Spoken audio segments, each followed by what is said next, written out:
Bom dia a todos e todas. Cumprimento de uma forma muito especial, em primeiro lugar, o Dr. Pedro Proença, que me apresentou com palavras muito gentis e obrigado mais uma vez. Cumprimento a Vice-Presidente do Conselho Regional de Lisboa, a Doutora Ana Leal, que também preside à mesa, e saúdo a Senhora Desembargadora Maria Perquinhas. Ouvi a sua intervenção e aprendi também com essa intervenção e acho que este tipo de intervenção é importante porque anima-nos no processo de compreensão e até, consoante de quem se esteja a falar, no processo de decisão, levando-nos mais para o domínio, um domínio mais profundo e mais concreto do que, por vezes, em outros tempos se deparava. Entretanto, pelo que me toca, também quero agradecer pelo convite ao Presidente deste Conselho e, tal como a Senhora Desembargadora e muitos dos que estão aqui, eu também não tenho formação, não sou psicólogo nem psiquiatra, e no que diz respeito ao tema, vou falar de um modo um pouco mais genérico. O tema é justamente, o subtema é a relevância normativa da saúde mental da criança, e no tal livro que foi referido, eu acabei por dar um toque, falei do assunto da saúde mental, mas o livro é vasto. As tais histórias curiosas, o título não era para ser este. O título era para ser o que estava em baixo, mas sempre que me perguntava eu não sabia o título, eu pensei, não posso pôr a vender um livro cujo próprio título eu não me lembro, porque eu tentava me lembrar, então pensei, vai ser este, fica na cabeça.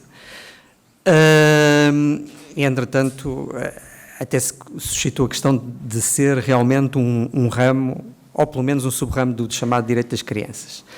E ele tem essa divisão, tem uma introdução, a criança em projeto, em que eu aludo, sobretudo, a hipótese de seleção do nascituro por vias, quer da PMA, quer do diagnóstico pré-natal, e a criança enquanto beneficiária direta da ato não experimental. Comecei por tratar da vacina, rastreio neonatal e teste preditivo, a intervenção terapêutica ao pedido dos pais, que é entre a vida e a morte, que são áreas até centrais, e acabei por tratar da saúde mental, já no final dessa segunda parte, e na terceira, da sexualidade e reprodução.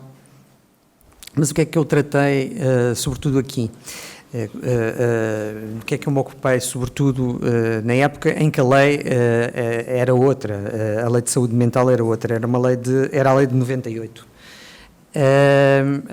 Tratei sobretudo do poder de decisão quanto aos cuidados de saúde mental, não é?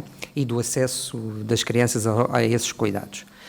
E nessa época, curiosamente, as crianças podiam elas próprias decidir, conseguir de forma autónoma, dizia a lei, não é? Já sabemos, a partir dos 14 anos, ter acesso aos cuidados de saúde mental. Entretanto, como resulta do artigo 9, número 3, é só a partir dos 16 anos, não é? Isto será se realmente tiverem capacidade para consentir. Mas isso é o que a lei diz, não é? E nós estamos cansados de ver o que a lei diz, mas é muito curioso às vezes ver o próprio Estado depois a falar sobre o que pensa e às vezes até no plano internacional, ou melhor dizendo, no plano até do Conselho da Europa. Penso que não dá para ver a parte de cima, mas o que está lá em cima, era só para confirmar, é o Mapping Study on Children's Access to Quality Mental Health Care de 2024 do Conselho da Europa. Estes são relatórios que são falíveis porque assentam naquilo que hoje em dia já estamos a recusar, nas próprias declarações dos Estados interessados, que dizem o que se passa no Estado e, portanto, fazem sempre um belo cenário, como sabemos, e respondem aos questionários, não é? E depois, de vez em quando, lá vai alguém cruzar aquilo e ver os sites dos Estados, não é? E, portanto, este mapping study foi elaborado com base em nestas informações, e há passagens em que se refere à situação do acesso pelas crianças aos cuidados de saúde mental em Portugal. E verifica-se que, de repente, deparamos com algo que parece estar em colisão com aquela referência à idade de 16 anos, porque alude-se entusiasticamente à possibilidade da criança, a partir dos 12 anos de idade, marcar consulta de psicologia sem custos e sem conhecimento dos pais no âmbito, e portanto há bocado estávamos com 16 anos, mas já aos 12, e ao programa Cuida-te Mais, que entretanto, como tantas vezes acontece, muda de nome, é regulamentado de outra forma, agora chama-se Cuida-te, e foi regulamentado por uma portaria que está ali anunciada de 2024. Portanto, menos 16 anos de idade, menos 4 anos do que parecia ser. Não é? Depois, nas coisas que talvez interessassem muito, não encontramos dados, não sabemos qual é o número de psicólogos. Portugal não comunicou qual é o número, nem estou a dizer pedopsicólogos ou pedopsiquiatras, estou a dizer psicólogos e psiquiatras que atendem crianças. Não há ideia disso. Não há ideia quanto ao tempo de espera para atendimento naquilo que o mapping diz, o relatório diz, uma forma hábil, serviços tradicionais de saúde mental. O que é que são serviços tradicionais? Os presenciais, os com especialistas, não é? Que se contrapõem aos serviços digitais, como a seguir se percebe. Porque o próprio Mapping Study destaca o desenvolvimento português do acesso aos serviços de saúde mental mediante recursos digitais, abrangendo designadamente plataformas online e hotlines. Parece que Portugal, segundo este Mapping Study, está à frente nos cuidados de saúde mental.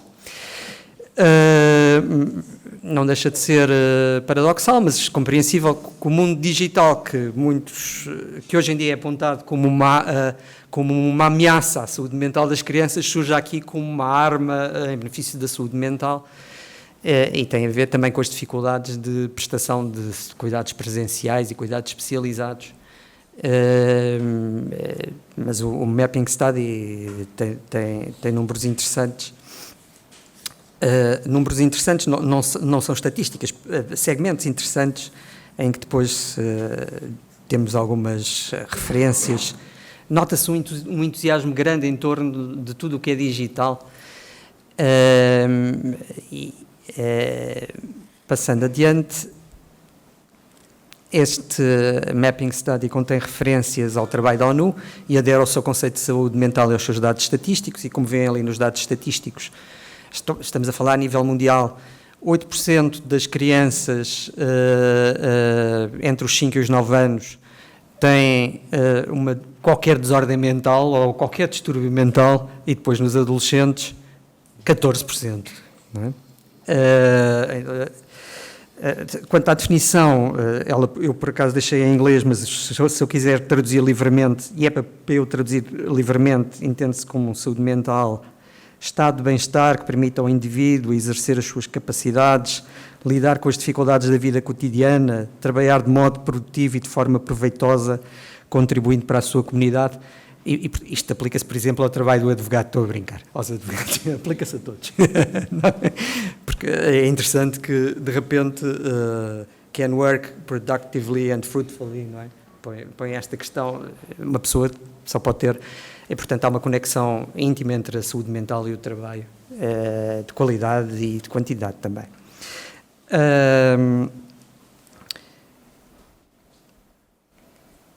Diga-se a propósito, portanto, esta documentação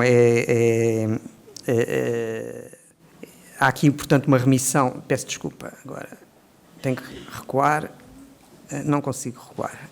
Está aqui. Não, estou a avançar, pelo contrário. Que ainda tenho aqui algumas coisinhas, mas são rápidas. Fiquei aqui num intervalo, não sei se há aqui alguma ajuda, mas não havendo. Se puder, só para voltar ainda mais atrás. Obrigado. Sim, só um ponto. É aqui.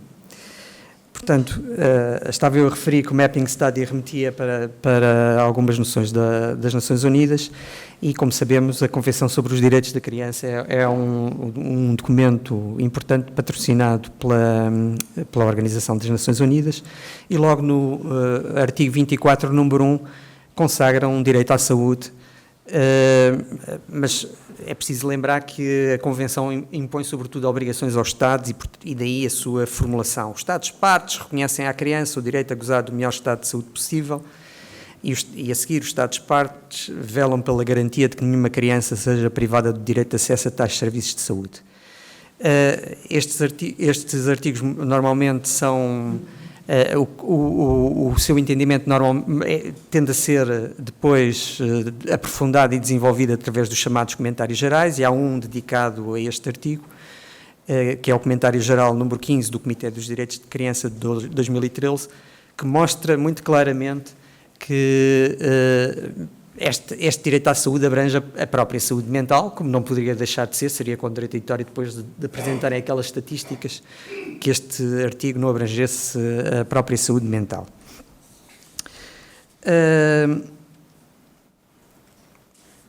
Ainda no domínio internacional, como estamos a ver, o artigo 24 constrói o direito à saúde como uma incumbência estatal, mas isso é pacífico até mesmo no quadro da Convenção, que a incumbência de zelar pela saúde da criança incumbe em primeira linha aos pais, como corre, nomeadamente, dos artigos 3º, número 2 e 5º da mesma Convenção, e neste aspecto está em sintonia com a generalidade dos direitos internos, incluindo o português. Já falaremos do direito português, mas há mais um documento interessante que é também de 2024 e que foi coorganizado pela ONU e pela Unesco, que é Mental Health of Children and Young People Service Guidance.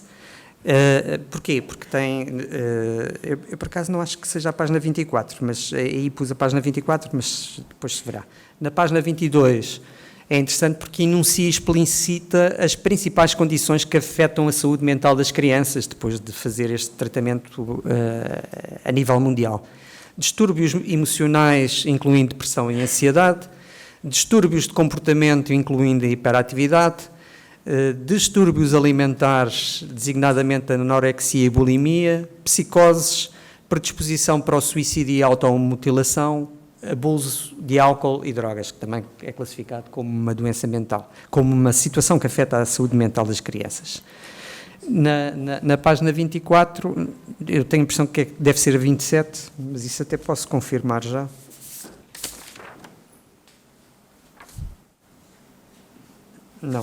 Não posso, não tenho página. Mas é depois. Esse documento enuncia exemplos de riscos e fatores de proteção em matéria de saúde mental das crianças. No elenco de riscos, são 26 exemplos de riscos, contam-se, entre outros, a exposição à violência de pares, os conflitos familiares e o próprio quadro genético individual, não é? Porque às vezes isto já está de raiz, não é? Entre aspas. Mas são 26 exemplos de risco. No quadro de direito interno, como eu disse, e no quadro do direito interno português, é pacífico que aos pais incumbe zelar pela saúde física e mental da criança. Os artigos estão aí referidos, nomeadamente o primeiro, atinente às responsabilidades parentais, o 1878, número 1 do Código Civil, e portanto, isso é uma incumbência dos pais. E a intervenção externa contra a vontade dos pais, a estatal, é ditada no caso da criança estar para fazer algum apoio constitucional privada de um ambiente familiar normal, um conceito vago e indeterminado, e ocorre, por exemplo, em caso de perigo para a saúde, quer no âmbito do processo de promoção e proteção, quer no âmbito das providências tutelares cíveis, à luz do artigo 3º, número 1 da Lei de Proteção e do 1918 do Código Civil. Como já vemos desta conexão com a ideia de que a criança não pode estar privada no ambiente familiar normal, a incumbência parental de velar pela saúde mental da criança não se desenvolve de modo absolutamente livre, e muito menos neste século. O século XX era o século da criança, o século XXI é o século dos profissionais da infância. Portanto, como já tive a oportunidade de dizer, sob as mais diversas formas, programas de rádio, televisão, livros e artigos, vídeos, intervenções curtas em redes sociais, avulta o peso da opinião técnica, designadamente dos psicólogos e também dos pediatras, dos psiquiatras, não era... dos pediatras, obviamente, mas queria dizer pedopsiquiatras, psiquiatras em matéria de medicação. Porque também se coloca o problema da medicação. Não estamos a falar dos casos extremos, estamos a falar das famílias que nem sequer, relativamente às quais nem sequer há medidas de promoção e proteção. Estamos a falar do quadro geral familiar e de uma certa pressão que os pais sofrem ou sentem no sentido de seguirem as regras dos psicólogos, seguirem os livros dos psicólogos, seguirem as teses da parentalidade responsiva, não é? Não podem ser agressivos, não podem ser autoritários, tem que se tirar quase um curso, não é? E portanto, e tem que gerir a sua vida, ganhar a vida nestes momentos difíceis, como sabemos,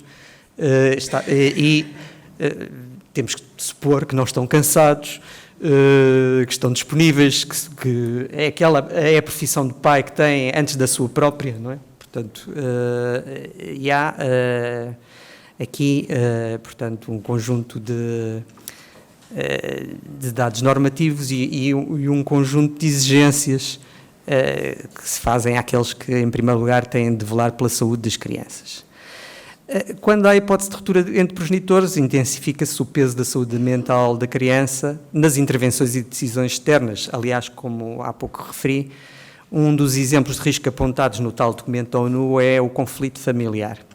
E hoje em dia é relativamente consensual que a saúde mental da criança é um elemento fundamental a considerar na fixação de soluções adequadas ao interesse superior do filho.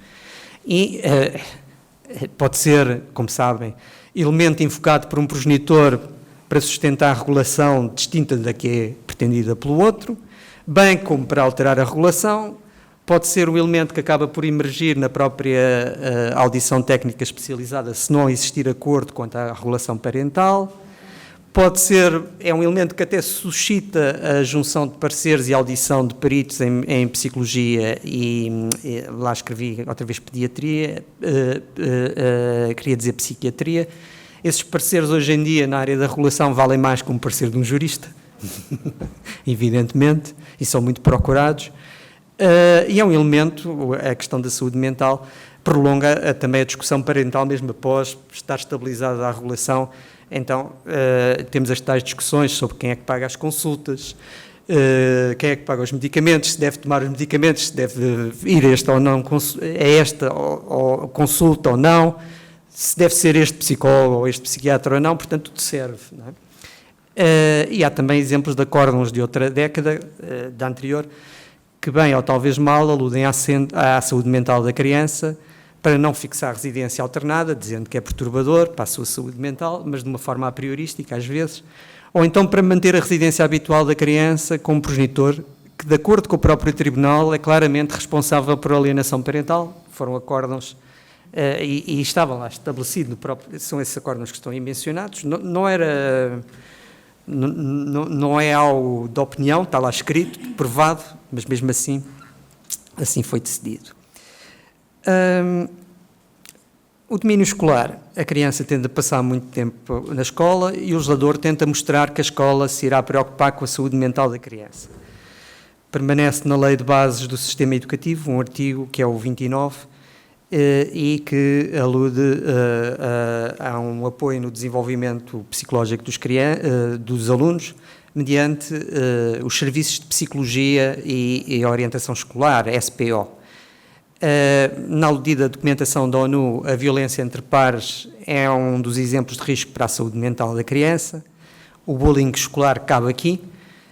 Não aparece, porém, haver um dado normativo nítido sobre o assunto, além da referência ao dever de o aluno tratar com respeito e correção qualquer membro da comunidade educativa, o que está no Estatuto do Aluno e Ética Escolar. Foi aprovado pela Lei 51/2012.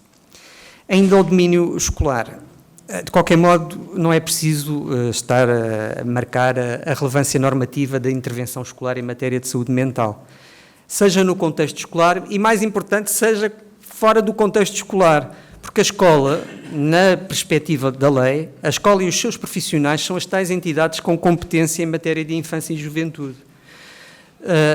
Eles cabem, portanto, em parte da primeira linha ou na base do nosso sistema de proteção. Em princípio têm alguma atuação, em princípio são eles que, quando se apercebem de situações que têm a ver com perigo para a criança, devem comunicar às comissões de proteção. Mas, para além da escola, temos o mundo digital, que a escola já tratou de afastar de si esse problema. Como sabem, o Decreto-Lei número 95/2025, de 14 de agosto, estabeleceu uma proibição do uso de dispositivos com acesso à internet, quando esse acesso seja feito sem uma razão pedagógica, não é? E diz, no preâmbulo do diploma, diz que há uma evidência empírica que mostra que o uso excessivo de tais equipamentos leva a situações de isolamento social e ao aumento de casos de indisciplina e de comportamentos de risco. E, portanto, diz que não se quer isso na escola. Deste modo, tenta-se erradicar da escola o uso descontrolado da internet pelas crianças, o que aumenta a pressão para esse uso fora da escola, imaginem onde, sobretudo em casa. Não é? Isto coloca-nos a questão, mas sempre à luz dos dados normativos, será que se pode querer transferir isto para os pais? Terão eles a capacidade digital, a disponibilidade para evitar os riscos de saúde mental conexos com o uso excessivo da internet e com o acesso a conteúdos nocivos pelos filhos? Nós temos uma lei bem intencionada, que faz uma proclamação, mas é uma lei, mais uma vez, é uma disposição legal. Diz que as crianças, e que se insere, que refere-se à Carta Portuguesa de Direitos Humanos na Era Digital, que determina que as crianças têm direito à proteção especial e aos cuidados necessários ao seu bem-estar e segurança no ciberespaço. O problema é que não temos mais do que isto, é escasso. O Brasil dotou-se há pouco tempo de um extenso e profundo instrumento normativo, que é a Lei número 15.211, de 17 de setembro deste ano, que dispõe sobre a proteção de crianças em ambientes digitais e que é conhecido como, é mesmo o Estatuto Digital da Criança e do Adolescente.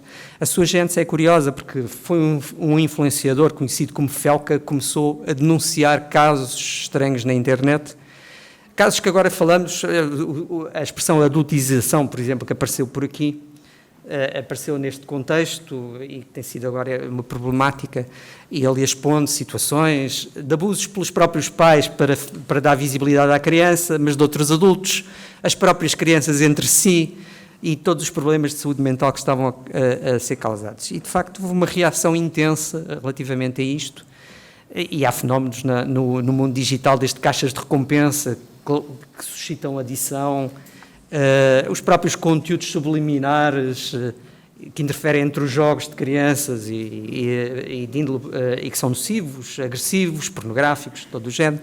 O problema do controle da idade, que ainda se está a lutar muito para conseguir, mas longe disso, se nós tentarmos, no nosso território consegue-se aceder a conteúdos pornográficos sem nenhum controle de idade, de forma declarativa, por exemplo, ou conteúdos violentos.